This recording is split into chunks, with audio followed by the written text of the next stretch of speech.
All right, well, RJ, officially welcome to the Nameless Recovery Show. Today, if you don't know this handsome fellow in front of me, this is RJ Orr. He is founding member and partner at Blue Media. He's my friend, colleague, and in many ways my mentor. So happy to have you on here, man. Thanks for having me. Great to be here. Awesome. I really just want to talk about drug addict shit, man. Okay. I know that you're in recovery, been in recovery for a long time. Yes, just celebrated 23 years. Congratulations. I get the math wrong, but just had that. Congratulations. Doesn't mean a whole hell of shit, except it's cool to say. But yeah, well, you're aging nicely in recovery. Yeah, thank you. Yeah, you look great. Yeah. Well, so you got sober young. 23 years old. So I'm now sober the same amount of years as I was alive when I got here. Was it weird getting sober young? It was only weird in the respect that, you saw so many of your friends that were living a lifestyle that you felt like you wish you could do. You're 23, so it wasn't like, I had a drinking and drug problem and I was my age now, 46 years old with 3 kids. I was 23, so I was around a lot of hard partying people. So that was kind of the weird part about it, that you're like, do I really have a problem? Or, because you're comparing yourself to those you're hanging out with. But you got to the point where you're like, yeah, I actually really do have a problem. So that was kind of the hardest part about getting sober young. But then on the flip side of it, it was the coolest thing about getting sober because, a little closer. There you go. Yeah. A little better. Yeah. Oh yeah, I can hear so much better. Okay. But the flip side is it was the cool part about getting sober at that age because there were a lot of young kids that got sober that were around my age. I was kind of lucky that my class, if you will, of that year had a lot of cool guys around it that were my same age, liked to hang out, they were of the opinion that just because I'm sober doesn't mean I don't get to have fun anymore. So we would hang out and do a bunch of stuff, and still have fun, which for me, that's really what kind of bridged the gap between my previous life and thinking that the only way you could have fun is just to go get loaded and act crazy and do crazy stuff. But getting to the point where I was able to have a lot of fun and really enjoyed being in life was huge for me at that young age. It seems to be a theme. The last couple of people I've talked to have said the same. I talked to Aiden Fishbein on the last episode, and he got sober at like 18. Okay. And he said the same thing. He said, he was surrounded by a group of guys that just had a lot of fun. Yeah. And it was like a whole new adventure. Right. And I mean, we had a sponsor. A lot of my friends, we kind of had the same sponsor, right? At least a few of my tight guys had. We all had the same sponsor, and he was young-ish too. I think he was probably 6-7 years older than all that we were, but he would just make us do the craziest stuff just for the fun of it. Like what? So, I mean, for example, he had a company that does flooring, and he was doing this huge commercial job on the west side, and we always used to hang out at coffee houses and stuff in Scottsdale. And so we're hanging out at one of the coffee houses, and he calls up my buddy Jeff, and he's like, "What are you guys doing?" He's like, "Oh, I'm just with RJ and some friends, blah, blah, blah." And he's like, "All right, cool. I need you to go down to this particular coffee house down in downtown Phoenix, get me this particular drink and drive it out to me at this place he was doing this job." And so we're like, all right, kind of like, what the fuck, Scott's making us do this. But just in the fact that we went to this other coffee house, got him this particular coffee, drove it out, we were just listening to music, having a good time. I mean, just hanging out and having fun. Just real fun, like genuine. There's no strings attached to it, because that's the thing. Obviously, when you get to the end of your drinking and drug career, it's not as much in the beginning, but it graduates to this point. It graduates to this point where you're not forced into, but you forced yourself into situations where those relationships have strings attached to them, and it's one way or the other. Typically, and it really, alcohol starts small, but it's not that hard to pick up a 12-pack. But when you start doing cocaine and starting to get into really fun stuff, then it really comes down to the people that you're hanging out with or the people that are hanging out with you. It's dependent upon who's supplying those drugs, right? So I found myself, and not to say that they were bad people, no. But you hung out with particular people because of what they could give you. I didn't have any money at the time, so I was on that end. That I kind of pinballed around to people because I wanted what they had, and usually that was for me cocaine, right? So that was kind of the driving catalyst towards the end. And so now you're in these relationships where you're like, hey, what's going on here? And to not have that and have all of that removed, and you hanging out with friends that just really enjoy your company and like you for you, it's pretty cool. It's sometimes a little bit harder to recognize when you're younger, and more probably something that you graduate to when you're older. But that was the difference, and having those kinds of friendships really helped solidify me in early sobriety, because it's hard when you're 23. It's hard when you're 18, 23, because you're like, hey, maybe I just ran on a streak of bad luck. I was in the wrong place at the wrong time. It was those people I was hanging out with. Always trying to find a justification for your alcoholism and your drug addiction. And when you get yourself into a situation in early sobriety and you don't have that outlet, it's tough. I feel like now that I'm older and I'm sponsoring people that are older as well, right, that are in the same situation, because you're always attracted to a sponsor that has what you want, right? So I've kind of graduated sponsors over the years to people that are like, I want that. I can relate. They've got family, a job, etc. I picked one of those guys right out of the gate. Right. That's what you do, right? So with that said, now I'm not sponsoring 18. Not that I won't sponsor 18, but the majority of the guys I've sponsored are a little bit older, because they're gravitating towards me as a 46-year-old with 3 kids. And for those guys, it's they don't need that as much. They do need the camaraderie, but they get a lot of that from the meetings. They don't necessarily need the post-meeting camaraderie, because for them the reward is what they get at home. Yeah. I'm sober now. I go to meetings and I come home, and my wife enjoys when I come through the door. My kids are happy I'm there. That's what they get that inner feeling of sobriety from. Whereas when you're younger, you don't have those things, so you need to have a good group of other young people around you that you're happy to hang out with. I totally agree. When I got sober at 26, so still kind of young-ish, old enough to be beaten down, but young enough still that I was the same. I needed some kind of a social connection. I needed some shit to do besides go home to 4 walls. Right.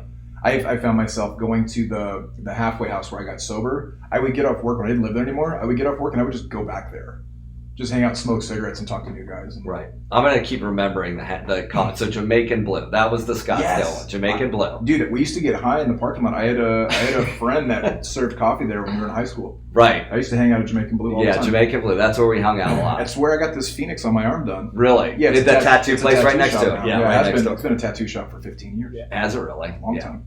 So Jamaican Blue. I'll try to remember the Willow House. The Willow House. I'm on point. Willow House is where we had to go to get the coffee for. I used to go to the Willow House when I was new. Because they had meetings in the little garage behind back, and they closed that place. Yeah, the Willow. The building's still there. It's something I'm else sure now. it is. I mean, it's something else now. Forever. That's interesting, because the Willow House is a good connection to, and a good connection to me in early sobriety and my first real big trial and tribulation as far as being sober, and the testament to those guys that I was talking to. What happened? So it was Halloween. I got sober May 23rd, 1997. And it was Halloween of that year in 97. And Halloween for me had always been a difficult holiday, in the respect that I went, like, that was my New Year's Eve. Like, New Year's Eve for me wasn't really the party day. Like, I was actually a lot more reserved on New Year's Eve for whatever reason. I would still party, but Halloween was my let's go get it holiday. Same. And I loved Halloween. Loved Halloween. I think I was just as crazy on New Year's Eve, but I loved Halloween. Halloween was a party day for me. So we're sitting in Jamaican Blue, and we're all, it was me and Jeff and my buddy Brandon, and we're all sitting around, and just this overwhelming feeling came to me of like, holy shit, I'm 23 years old and this sucks and I'm sober. And, I mean, like, because people are running around, still, it's not like Jamaican Blue was this only sober coffee house. People were walking, I mean, it's in Old Town too. Yeah. So people were coming in and I just was like, I got to get to a meeting. And I think it was like 9 or 9:30 at night. And the only meeting really rolling was at 10:30 down at the Willow House. And I just looked across the table. I'm like, I got to go to a meeting. I'm freaking out right now, and got in my car and drove down to the Willow House for that 10:30 meeting and sat down. 5 minutes later, they all walked in. That's so like, rad. Hey, we're not going to leave you alone, dude. And you made it sober to the pillow one more time. Yep, absolutely. But that's a testament to those, it's a testament to 12-step programs and the meetings that they provide. And, I say this all the time. I'm like, especially the new guys, I'm like, you can't pick a better town to get sober in than Phoenix, Arizona. I mean, it's just an amazing place to be sober because you've got just the run the gamut of meetings that you can go to. Every fellowship.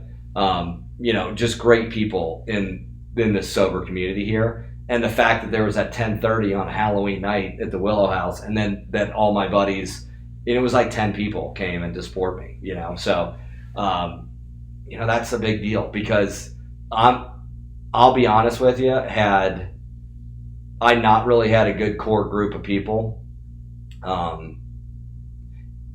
sponsors are great. I think in some respects, close friends in sobriety are even better. You know what I'm saying? Because it's just, you need both, but having that core group was great because if that meeting wasn't there and if those guys hadn't come and supported me, I can't promise that I'd still be sober today. And I couldn't agree more. There's been multiple times where fairly significant things, at least to me, happened in early recovery, and guys that I knew that I got sober with had my back. And if they hadn't, I probably wouldn't have made it. Absolutely. And like you already said, it wasn't that they were supporting me any other way, but just emotionally. They were just holding my goddamn hand while I went through something tough. They just showed up and they just sat next to me. I mean, it doesn't have to be this burning bush type of thing. And that's, and even being a sponsor you don't have to be this, like you're a great sponsor and there's a lot of great, but you don't have to be this guru. Right. You don't have to be a guru to be able to take somebody through the steps and be there. It's a safe space. You pick up the phone when they call you, right? You're available. And that's what it's a lot of it is all about. At the end of the day, you read about the history of 12-step programs and everything else, and it's predicated on just people being available and accountable to other people, because they know where you've been, they understand that feeling, they understand what it's like, and they can recognize it too. I mean, that was the one thing, like when I looked across the table and told them that, they could tell it wasn't just a normal, hey, I'm just gonna go to the Willow House and catch 10:30. That wasn't what it was. Like because I didn't go into a huge statement about Halloween they could just tell in my eye, let's go with it. Let's follow them down there. It's priceless. I had the misconception for a long time, especially in the later years of using and drinking, that I didn't need people. People just got in the way, right? And that it'd be a lot easier if I just wasn't close to anyone, right? And I think those of us that struggle with addiction go through variations of that, of isolating and self-isolating and pushing people away. People pushing us away is part of it too. But I got so accustomed to that, I didn't think I needed people, or I told myself I didn't need people. And when I found connection, and it wasn't just somebody willing to say hi to me, it was somebody else that understood the fucking burden I was carrying. Right. And could just hang out with me, understood my pain at a core level, and was on the same path to the promised land that I was on, or at least I thought I was on. I realized I had this whole paradigm shift, and I realized that human relationships are actually the fabric of my entire existence. Yeah. And that's another one of the great things about being sober in Phoenix is the fact that you've got so many people in the community that, number one, it doesn't matter when you decide that now's the time to get sober. And it also doesn't matter if you've gone all the way to the other extreme where, you're like, shit, no one's been here before. You know what I'm saying? Right. That I'm the only one that's done this, I mean, your story's great, living on roofs and the whole thing. I mean, there's just so much. Hey, you got a good memory. Oh, hell yeah. And, the AK-47. And I mean, there's just so much cool shit in it. But, you might be like, I'm the only one that's never done that. I thought so. Right? And then you get here and the dude's like 10 meetings in, I was like, holy shit, there's a bunch of people just like me. Absolutely. Or close enough to like me. Sure. And that's the cool thing that, everybody has something to give, right? And I even tell, new guys in here, I'm like, even if you have 1 day, or 2 days sobriety, you have more than the guy that just walked in and has 1 day. Yeah. So you can be of service because you've been to a meeting before and you can say, hey, by the way, here's a meeting list and there's the coffee. And, if you don't have a sponsor, they're probably going to tell you to get one. Right. Yeah, exactly. There's always something to there's always a way to be of service in this program. So that's a great thing about it and really helps the world go around and keep this thing going as well as it does. It's a beautiful thing. Let me ask you this. Prior to getting into recovery yourself, did you have a vision in your mind of what an addict was? Absolutely. What was it? Yeah, so it was... Give me a description. Oh, sure. So as far as an addict, well, you know what? It's funny. I wasn't as hung up as much as who the addict was. I was hung up in my preconceived notion of who the one in sobriety was. Who are the type of people that are in a meeting? That's what I was really hung up on. So, well, what'd you think? Do you think they're a bunch of fucking weirdos? Yeah. So it wasn't as much as I'm like, I'm not an addict because I'm not as bad as that junkie that's behind a garbage dump or whatever, or a garbage can. I never drew that comparison. I thought that I'm not at the point where I would go into a meeting because I'm not those guys. And those guys were like Hollywood's portrayal of people in a 12-step recovery meeting. So it was always like a bunch of old pissed off guys in a dimly lit room, basement of a church, smoking cigarettes, complaining about how their life sucks because they can no longer get drunk. That's really kind of, I'm like, I'm not, and think about that. Like if that's my preconceived notion and I'm 23 years old, the last place I'm ever going to be caught is inside a 12-step meeting. I mean, regardless of what it is, regardless of what program it is, I'm never going there because I'm not them, right? I'm 23, so that was kind of the hard part about it. But, you get to the point where I had beaten myself down so much that I really didn't want to live anymore, but I was too chicken shit to kill myself. Was basically what I got to. That's where it came down to. And thank God for that place. I feel like that's what a lot of people in recovery talk about. They talk about that place, that jumping off place near the end. And for everyone, the circumstances are a little different, right? It's a little nuanced per person that has that experience. But by and large, most addicts or alcoholics have that experience where they're like, not dead yet, not entirely welcoming to the idea of death, but not really that afraid of it either. It's kind of like, well, I mean, it might die. That might be better. What I hear a lot is, I wish I would just not wake up. Right. And I felt like that for a long time. But I've heard a lot of men in the last 16 years. I've heard a lot of guys say that. But not to the point where they're willing to kind of take that next step, right? It's just, you're kind of dead inside. I mean, passively suicidal. Yeah, I mean, the thing that kind of sucked, there were just some moments from people that, my mom was one when she said it. She's like, you never look anybody in the eye anymore. And I would always kind of just look over people's shoulders, or that there was, nothing really inside anymore. And then consequently, one of the coolest things that I'd ever been talked to about in sobriety was Brian Ong. And I think I was probably in the 4, 5, 6 months sober. And I was at the Tuesday night and he kind of took a devil take at me and he looks back at me and he's like, sobriety looks good on you. I'm like, what? He's like, the light in your eyes. I said, I like that. Keep coming back. You know what I'm saying? So from where my mother, not even a year prior to that, had talked about just this 1,000-yard stare and that I would never look anybody in the eye, to that was pretty cool. And the reason for that, and I think a lot of addicts and alcoholics can respond or can relate to this, is that you don't want to look anybody in the eye because you're afraid that they'll then be able to tell really what's going on inside of you. The hurt, the pain, the just despair, the not knowing, because you just are in this cocoon of selfishness, and that you really honestly feel like you're the only person in the world that feels that way. It's crazy how many people feel that same exact way. I thought I was the only person that felt that way. Correct. Just like you just described. Yeah. And Brian Ong was a fucking legend. Legend. Did you go to his funeral? Yeah, absolutely. How many people do you think were there? There was 500 at least. I mean, easily 500. That Scottsdale Bible. I mean, it was huge. It was massive. Yeah. It was like a rock star. He was a rock star. He was a rock star. Yeah, I mean, for sure.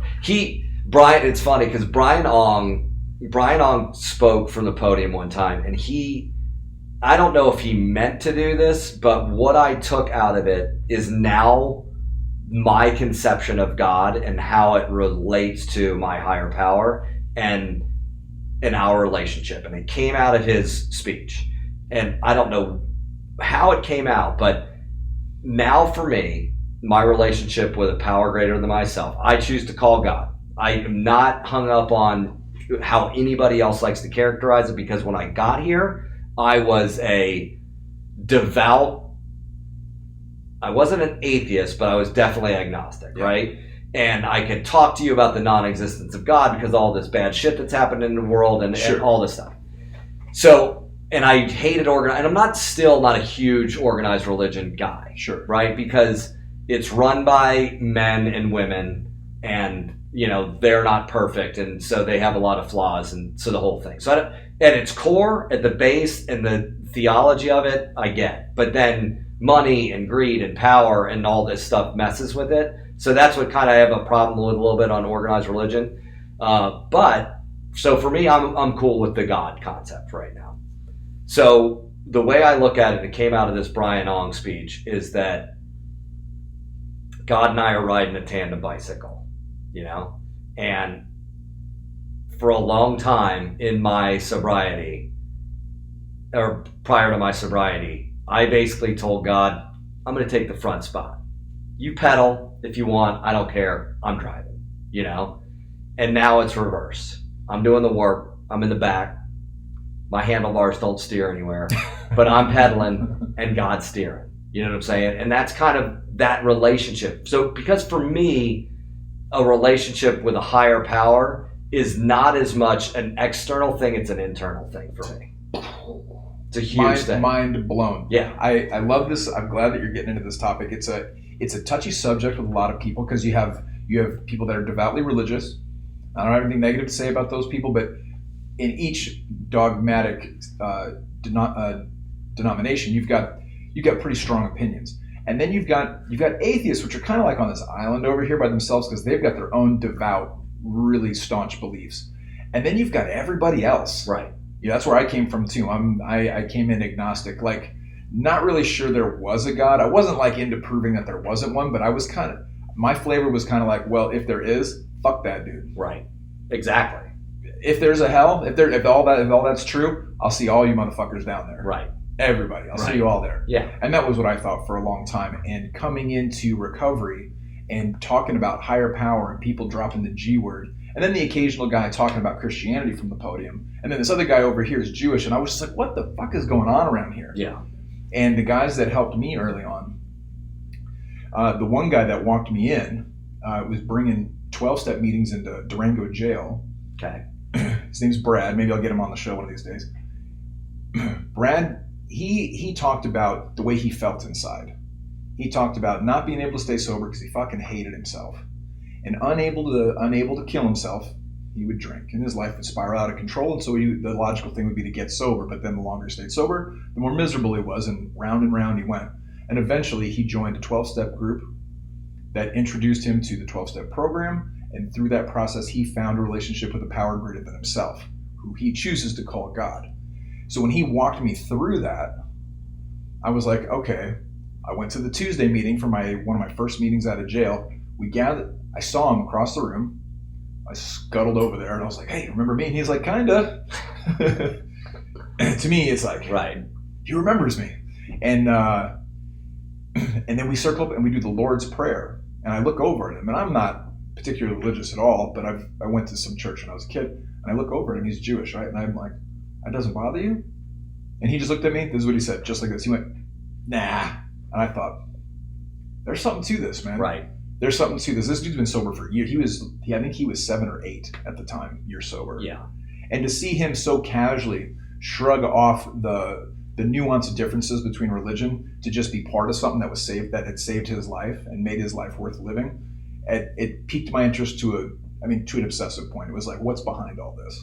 Yeah, I mean, that's the power of the 12 steps and the reason for them. I mean, for me, there's obviously millions of reasons along the whole path, but the 2 big ones are an ultimate connection to a power greater than yourself that's going to be there 24 hours a day, 7 days a week, 365 days a year. Because no matter how good your sponsor is, how great your network of friends are, there's going to come a time where it's just you and your relationship with your higher power. Because ultimately, for me, that's what keeps me sober. That is the secret sauce. That's the secret, is that power, right? And then the other big one is this idea of getting you out of yourself and helping another human being. Unselfishly helping another human being. It's really difficult. Like nothing else does. Let's dig into the secret sauce a little bit. Okay. So you made a comment when you were talking about higher power, not out here, in here. Can you elaborate on that? Yeah, for me, it really is kind of tapping into that, the soul, if you will, right? Because the soul for me is really what was broken when I was really in the depths of my alcoholism and drug addiction. The soul was the one thing that I didn't want anybody to see, henceforth why I never looked anybody in the eyes. And that enlightenment of the soul, that inner core, that burning center that kind of really resonates, is what now people can see in my eyes and understand through sobriety what it's like. So for me, it's just a feeling of being on that. I feel like we always have it, right? Mm-hmm. That we have it from birth, that it's in there, that it's in us as part of human beings. It's what separates us from other living organisms, is that this inner existence, right? And so when I pray, I'm kind of inwardly praying, which is weird. Like, and everybody kind of got this vision of what they're doing. And some people kind of pray externally to the heavens, right? But I'm not a big heavens and hell kind of guy. Right. That's why it's really this more inner centered process. I love that. Very similar view from me, although it's reverse on the other living creatures. I think, in my view, like when I look at my cat, I don't have a cat now, he's dead, but I've had a bunch of cats and dogs over the years. When I look at my cat, I'm thinking of my last cat, Merlin, super dope cat. I look at him, he seems like he's got it all figured out. Right. He's dialed in. He doesn't care about his credit score. He doesn't give a shit what anybody else thinks. He's got a little swagger in his walk. I mean, he kind of cares a little bit, but not that much. Right. At the end of the day, like if he hacks up a hairball on the carpet, who gives a shit? Somebody will clean it up, and he just goes on with life and wants the love. And I feel like when I meditate, I'm trying to get like the cat, or like the dog, or he's got it. Well, I know my dog definitely has an inner sense of right and wrong, because I mean, when he's a 30-pound golden doodle and it has the ability to leap like a rabbit onto counters so he can eat whatever's on the counter, and he knows when he's done. So I mean, yeah, I guess they've got that inner right and wrong, which but yeah, for me, I mean, it's just, that's kind of that relationship with my higher power. And you kind of look back on, drinking and using and remembering some of the thought processes, and you're like, he was kind of there. That's why I love the footprints poem, I mean, it's the footprints prayer. I mean, it's great, I mean, You're like, yeah, shit, I get, damn it, that's good, I mean, There's always those ones. And that's the whole thing, a lot of with the sayings and the little isms that you hear around 12-step meetings. They're there because they're true.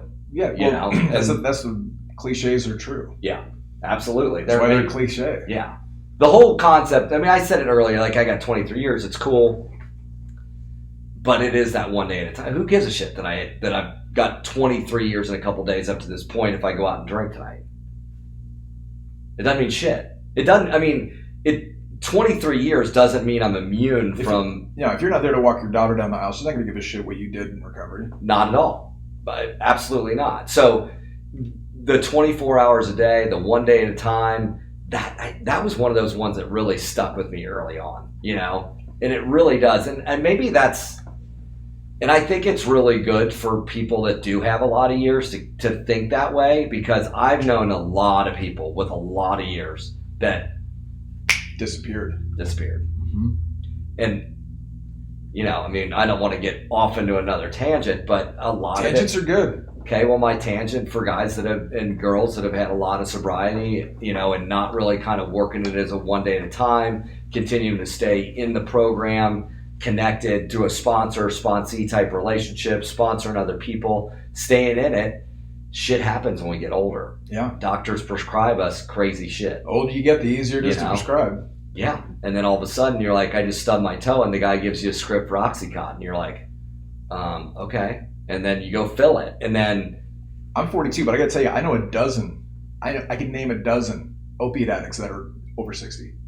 If you saw them in Walgreens, you're not thinking that's the opioid crisis on aisle 2, but it fucking is. For me, that's probably one of the scarier ones. When I got my wisdom teeth taken out late. I was in my 30s when I got my wisdom and sober for 10 plus years. And got my wisdom teeth taken out, and they gave me a prescription for Vicodin, and they also gave me a prescription for like 800 milligram ibuprofen. And I gave my wife the script for the Vicodin. I don't even think we filled it. We might have filled it, but I gave her the pills, and I'm like, all right, those are yours. And only if, you know, my ass is falling off will I ask you for one. But I'm going to take these 800 milligram ibuprofens first, and let's just see how it goes. And I never needed the Vicodin, you know? Yeah. The ibuprofen was freaking killer. Yeah. You know, I mean, you know, you get to the point with some of those, you got impact and you might need it. But that's what I advise a lot of people to do. If you're ever given a script, it's not to say you can't take it, but you are not responsible enough to make that decision. Give it to somebody. Pain medications are a really slippery slope. And this is actually a great tangent to go on. So I had a wisdom tooth that was impacted, removed 4 or 5 years ago. So yeah, double-digit sobriety.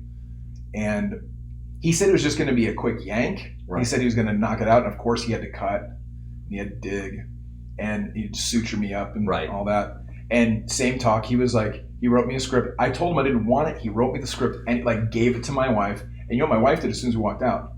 She just tore it up through the trash. And I was like, you could have filled it and hung on to it. She's like, no, not worth it. Don't care. Right. And I got through it with 800 milligram ibuprofen. It's good stuff, you know. It's good enough. I mean, look, getting a wisdom tooth out, it sucks. Having surgery on your mouth is no kind of fun. But at the end of the day, a painkiller is not going to make it hurt that much less. It's just going to start to get you fucked up. Right.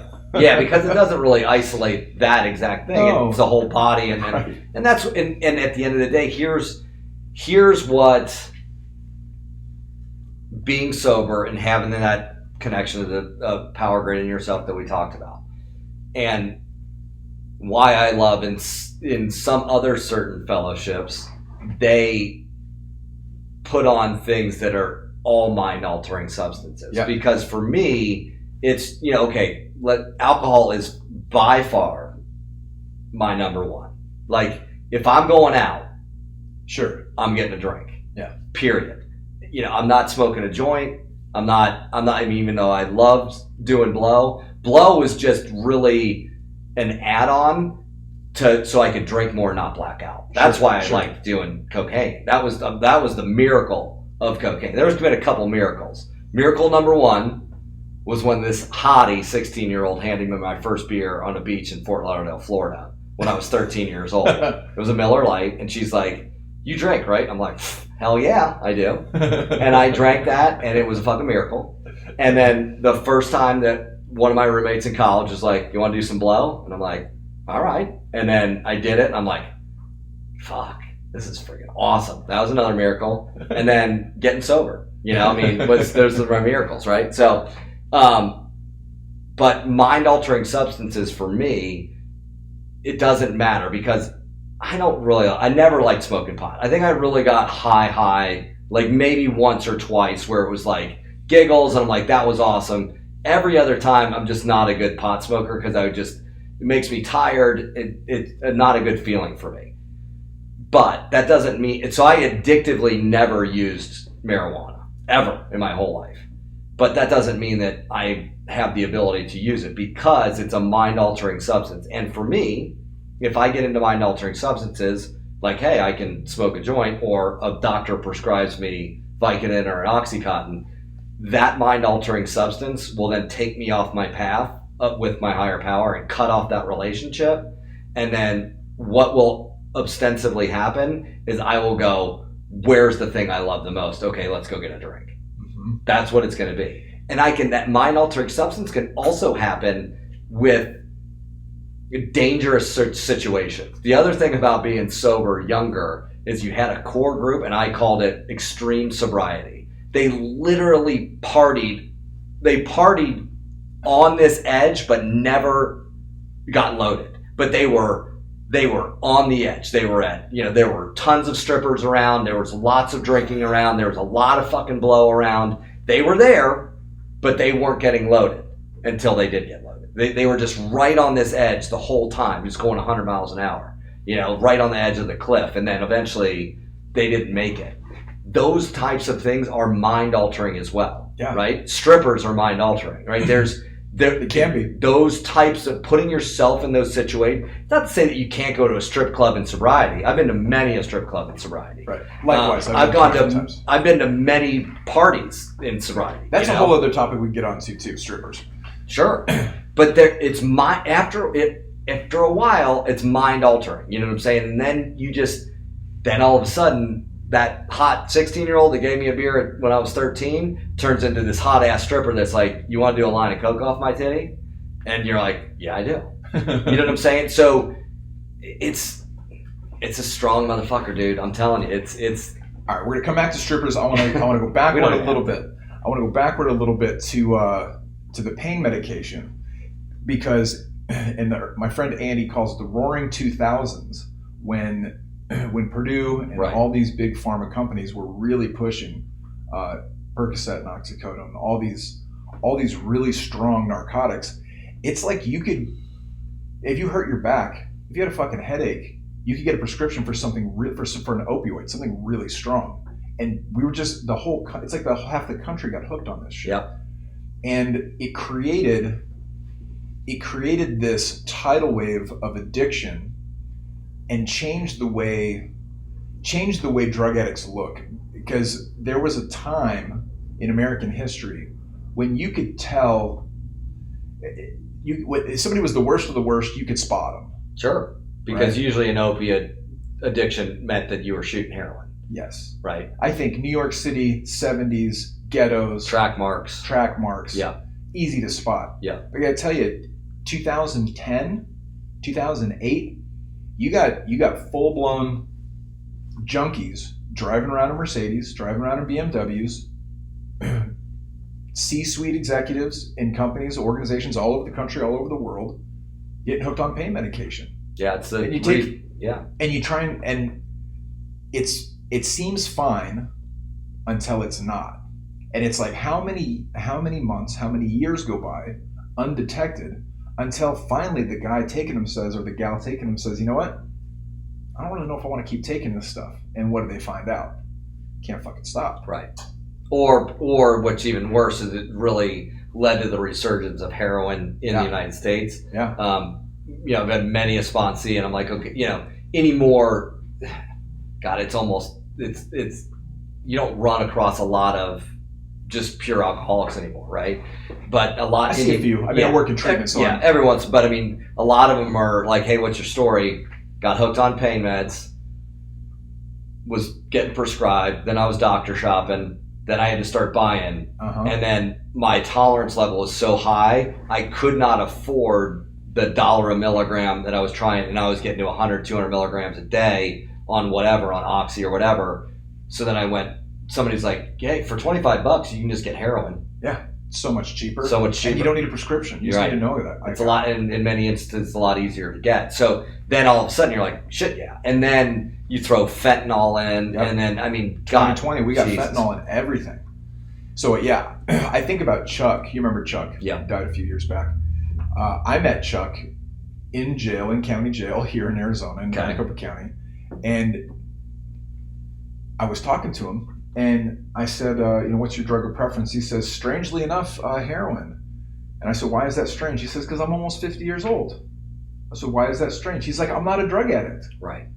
He said, I joined a 12-step group a gazillion years ago in my 30s when I was a drinker, and I got sober, and I sobered up, and I went on and lived my life for a long time, and I had a career, and I hurt my back. And he went through the litany of what you just described. He hurt his back. He eventually started doctor shopping, got cut off everywhere, and eventually black tar heroin was just cheaper and easier to get. Right. And here he is, locked up, and 50 years old, wearing stripes and pink underwear. Right. Going to 12-step meetings, talking about, I guess I'm a heroin addict. Absolutely. I mean, I had a grant sponsor that, was a, big time legend in this program, and he got something fucked up with his toe and got prescribed Oxy and taken out by the toe. Taken out by the toe. I mean, it's because you're right. In that early 2000s, it was, you went in there with a headache and you got Oxy, Yeah. It's crazy. It's crazy that, and just like everything else, I mean, it's big business and, not that many people have fallen as a result of it, but it was 100% legal drug dealers. Yeah. And it's just starting to halt now. Right. I mean, we've seen a couple of big pharma companies get nailed and go under in preparation for all of the lawsuits that are going to come down. Exactly. But the doctors, I mean, they did, but there's a lot of people in that chain that are culpable for what happened. Absolutely. But at the end of the day, it's all about, that's the problem. It's all about money and power and greed and strippers. Yeah.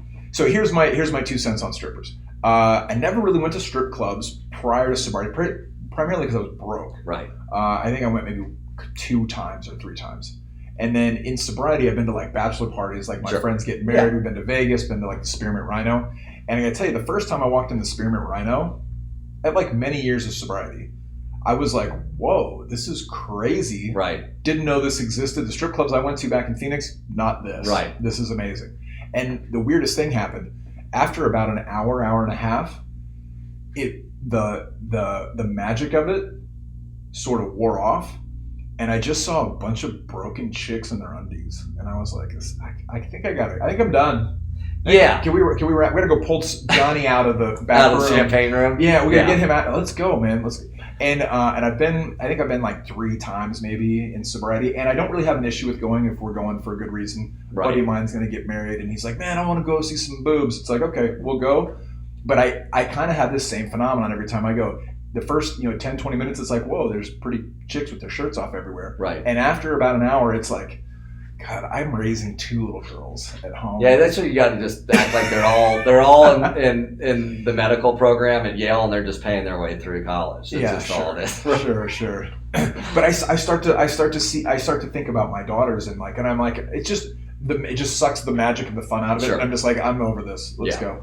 I'm that way with gambling too. I know that there's a whole 12-step fellowship around gambling, and my heart goes out to the gambler, the guy that suffers with gambling. I've been lucky to never. I'm just not a good gambler. I have an intuitive repulsion to gambling the same way I do with the strip club. It seems really exciting if my wife and I are like, yeah, let's go hit the casino and go play some blackjack. I gotta tell you, as soon as I'm down $200, I'm like, man, fuck gambling. I'm ready to go spend money on food. That brings up a good point, because I talk to a lot of people and they're like, how did you get started in drinking and et cetera? And I'm like, for me, the reason I kind of got to it was fucking awesome. Right. For a while. Right. It didn't suck right out of the gate. Like it was If it did, nobody would do it. Granted, I had my first beer at 13 and my last at 23. So I didn't exactly have the longest tenured career as far as, an alcoholic and an addict, but I murdered it in those 10 years. Sure. So, but it was awesome.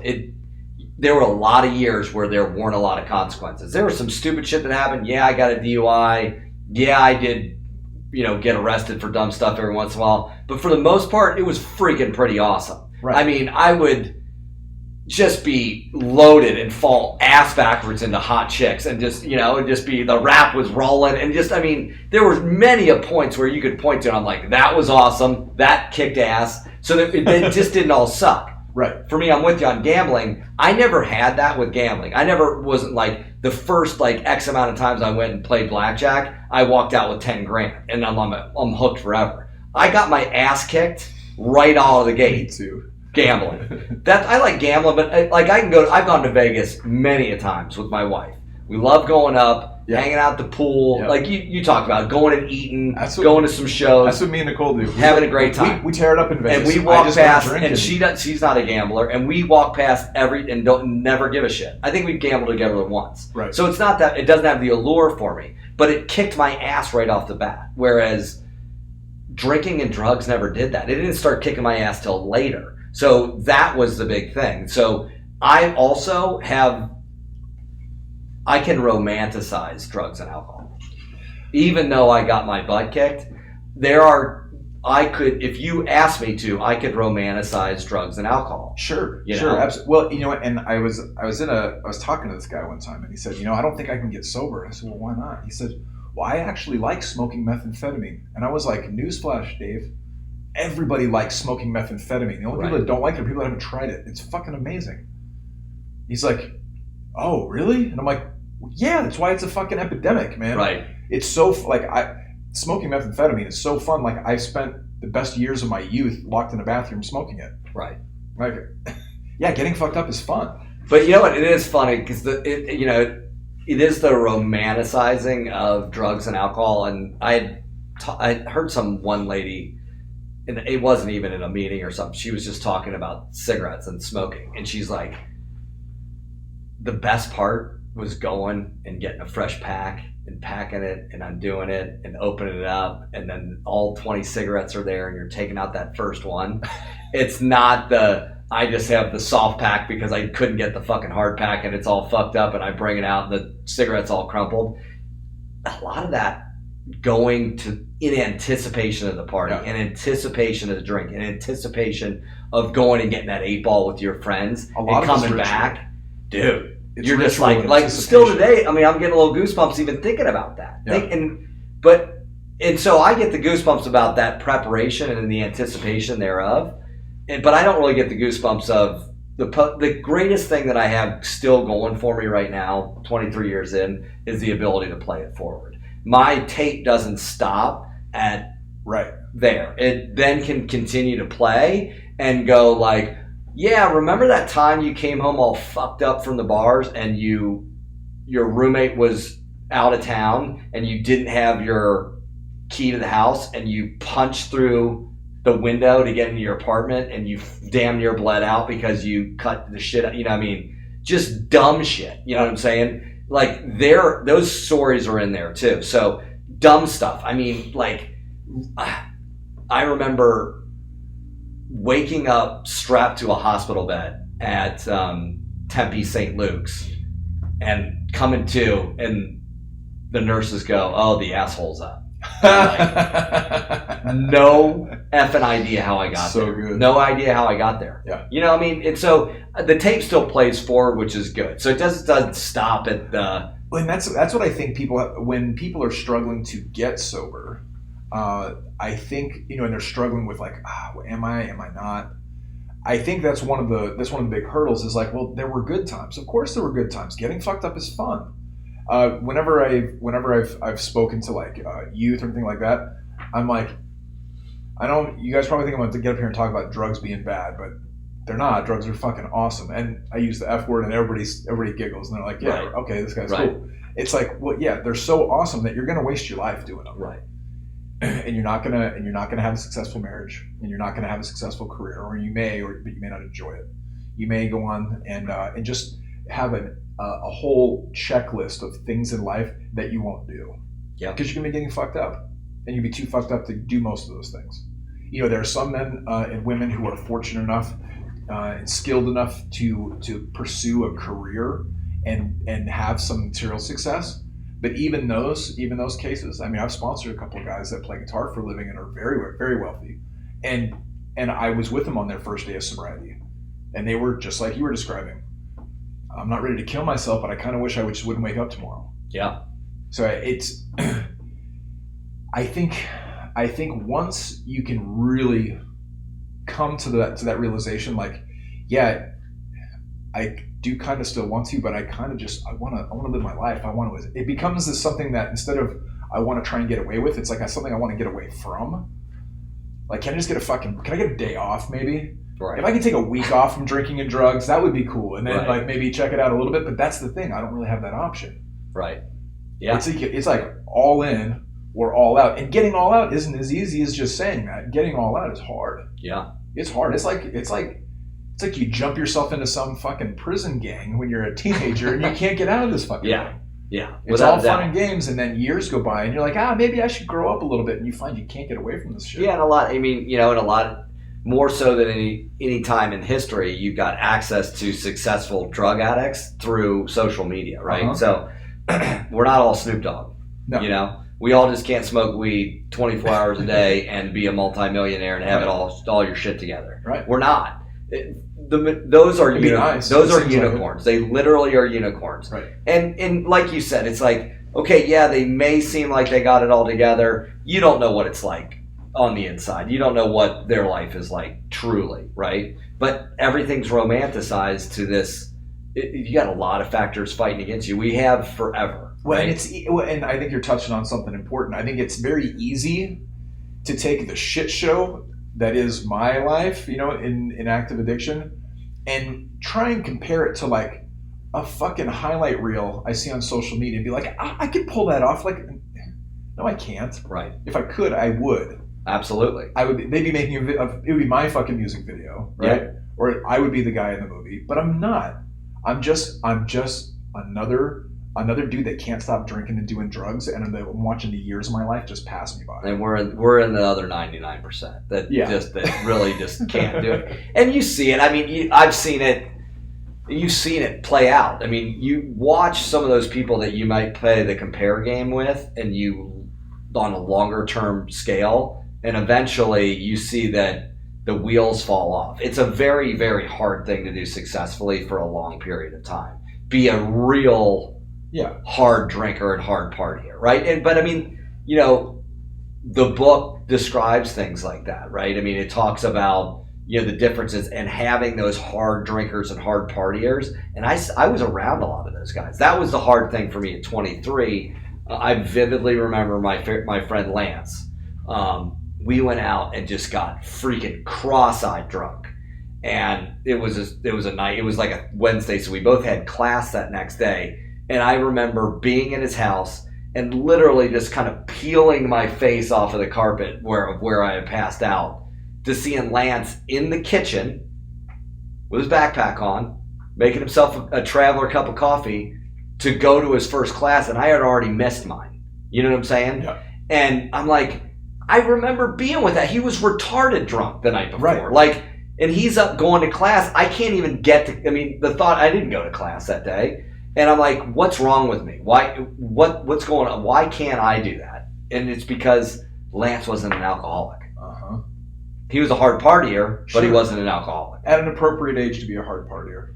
At an appropriate age to be a hard partier. Now it's not to say that hard partiers can't eventually graduate to being an alcoholic. Sure. Everybody's gestation period is different. Good use. Right? Good use of the word gestation. Mine was fast. Mine was instant. Like, here's the deal. There's zero doubt in my mind that I'm an alcoholic and a drug addict. Right. Because I can vividly remember the psychic change that I had after my first drink. Vividly. I know exactly where I was. I could take you to the exact spot. I know it was It was a miracle. I'm telling you, it was a miracle in my life. I remember going, I didn't know that I needed this as bad as I do right now. Where has this been all of my life? Where has this been all of my life? And I was 13. Yeah. My daughter's almost 13. And the thought of that, I mean, it's just crazy to be like, I remember right at her age and then going, holy crap. I'm now doing this every day from now on. Yep. I'm going to do this as much as I possibly can, and that's an alcoholic, man. I mean, that's why every single thing rang true to me. When I walked into my first 12-step meeting with, I'm the only person that drinks the way that I drink, that does drugs the way that I do, that hurts people the way that I do, that feels the way that I'm the only person. You motherfuckers don't know shit about shit. Walked into that meeting. All you guys are liars. This is me. And the steps started getting read. And then I started getting into the program and reading the book. And I'm like, holy crap, I have that. I have a physical allergy to drugs and alcohol. I really do. And then if I even muster after, and it usually, here's it, the mustering comes after really a succession of kicking my own ass, partying. Yeah. And I'm just like, I just bodily can't even get loaded anymore. Like my body just needs a break. So I'm getting sober. There's a burning mental obsession to get loaded again. Yeah. And then I convince myself that I'm past it. I'm glad that's over. And then without even thinking about it, I'm loaded again. It just goes over and over. Yeah. And the mustering doesn't happen until the consequences start to pile up. Correct. And that's the difficulty, I think, with drinkers and druggers that start young, particularly. And look, it's fucked both ways. For young guys, you get started young and you're telling yourself, well, I'm just young. And also a lot of young people party. Look, if you're 19 and you're drinking beer out of a funnel, you're part of a crowd. Absolutely. That's what 19-year-olds fucking just do. Follow Total Frat Move on Instagram. You can see it. That's what you do when you're 19. Right. You drink like an asshole. But even nested inside of that core group, you can start to see some differences. You can blend in, but then you start to pull away a bit. Like you talked about watching your friend get up and go to class, and you're kind of like, what the fuck? Right. How is that a thing? And I had those moments too when I was 17, 18. Look, I didn't graduate high school. And I can say I dropped out of high school, but I wasn't like, hey, I'm not doing this anymore. Like I just couldn't make it to class. Right. Because I was fucking blackout drunk every day. And that's not a conscious choice. And I think that's where the tripwire is none of us do this consciously. Right. Whether it happens when you're young or when it happens older, which has got its own set of lies and misconceptions that go with it. Oh, I'm successful. I have this. I have a house. I have a marriage. I have a business. Whatever. So I can't be. I'm not an addict. I fucking run a company, right? I have a fucking Bentley outside. I'm not an addict. Like we have all these at that level of life. We have all these excuses to try and make ourselves not that. And by the time the day comes, where either the older guy or the younger guy says, you know what? Maybe this is a little fucked up. Maybe I should try and unwind this, walk this back a little bit. That's when you first find out, oh, it's not that easy. And then you get your ass kicked some more. And then you come another mustering. Well, maybe I'm going to put it down for real this time. And it's like once that process starts, very few people seem to get sober the first time they have a oh shit aha moment, right? Those epiphanies, those experiences. I don't know how many I had. A couple dozen, easily. Yeah. Where I was like, I'm not doing this anymore. I'm changing my life. I'm going to move across the country. I'm going to get rid of this girl. I'm going to do whatever. Yeah, I don't know if there's any magic age where one age is better than another. I think if you can do it at any age. I'm working with a guy right now. He's in a treatment center. He's in his 60s. He's got terminal cancer. He's stage 2 or 3 colon cancer. He's been given 13 months to live. We are working on step 3 right now. I was talking to him just before you got here. I was choking the tears back as we were talking about him reclaiming his life. Yeah. What's left of it. And he wants to. Because he's telling me, God damn it, it's not, I deserve better than to die on the street corner. Right. My family, even though I'm not married anymore, my ex-wife and my kids, they deserve better than to think that I died on some street corner. Yeah. And I had to choke back the tears. I said, yeah, you're goddamn right. You deserve better than that. Absolutely. And they deserve better than that. Yeah. So no matter what age or stage of life we're at, there comes a time where it's clear that we need to get off of the ride and go on with life. And that can be more difficult than it seems. Yeah, I mean, it really,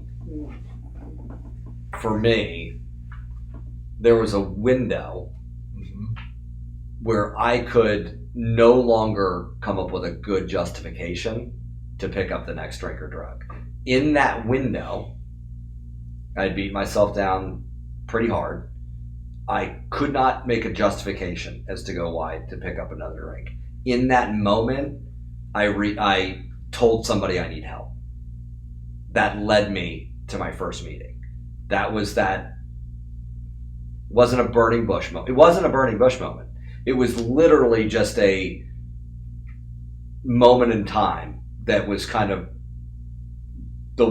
just everything stopped for a second.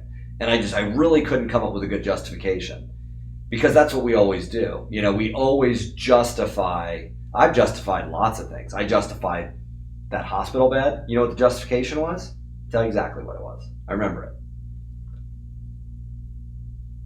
A couple months prior to that night, I was at a Grateful Dead concert. Drinking with my buddies. Super rad. Out at whatever. It was Cricket Pavilion at the time. So it was 93. Drinking with my buddies.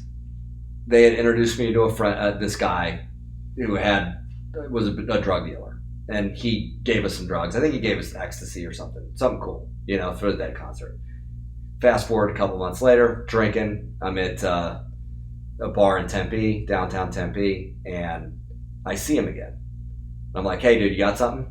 And he just held out his hand, just gave me some. Who the fuck knows what it was? I just took it. I think I was being a dick, so he probably roofied me just because I was being a dick. Now I look at it. And I wound up in the hospital. But I justified it as that guy. It was that guy's fault. Not mine. It was that guy's fault. I justified my DUI. You know, that the reason I got a DUI wasn't because I left the bar and only turned my parking lights on and didn't turn the headlights on, because this is back in the 90s before you just turned your car on and your lights went on. You actually had to turn them on. And I just turned it one time instead. It was a Isuzu Trooper. And you had to hit the button, and I didn't hit it Those were dope. Far enough. And the cops pulled me over, told me I was driving like, the guy actually, after he arrested me, said, you know why we pulled you over? I'm like, no. And he's like, you're actually driving really, really well, especially for as drunk as you are.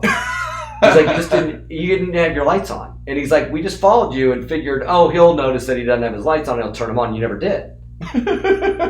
But your eyes just adjusted. Right, but I justified it as really what it was is they didn't leave me off because my buddies that I drove to the bar had left alcohol in the back seat, and when they came up to the car and they shined their light and they saw that. So that was my justification there. So I was always justifying stuff, and I really couldn't justify it anymore, and I reached out for help and led my way into a meeting, and it just kind of stuck after that. But you know, when even though that in your mind that's anticlimactic, that moment, that's the linchpin. Sure. Because most of us, we don't choose the day we're going to get sober. No. Like, I think about that scene in Goodfellas when he's going to go to prison and he gets in the car and he takes all the pills and he's like, all right, take me to jail. Like, it doesn't go down like that. No.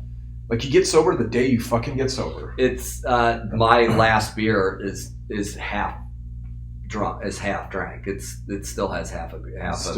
Yeah, I know exactly where it is. Yeah, it's in Terrace Park, Ohio. And I know exactly where it's a Bud Light, and I didn't drink it all. I mean, think about that. Like, I didn't fully crush my last beer. Yeah. Last time I didn't know it was loaded my was last pathetic. one. Yeah. I mean, if I had known I was going to get sober in hours from now, yeah, I would have tried harder. Absolutely. But you just it happens when it happens. It happens when it happens. And that, at the end of the day, that's what I would love everybody that hears this podcast that's in sobriety and carrying the message, that the one thing I want people to make sure they bring out there into the universe of sobriety is when new people come in, don't fucking beat them over the head. Yeah. Because you know what? They may not be ready yet. don't give them a sour taste of what a 12-step program is about. Give them the fucking best, because most people don't walk in and stay. No. I did, and I'm more of an exception to the rule, right? But a lot of things lined up really well for me in order to continue to do that. Most people come in and then they go back out. And that's okay. Yeah, it's part of the journey. It's part of the journey. Because a little bit of it is you come in, you hear a little bit, you get it, you're like, okay, all right. Then you go back out, and things have changed now because you got a little programming. Yeah, we ruined the drinking.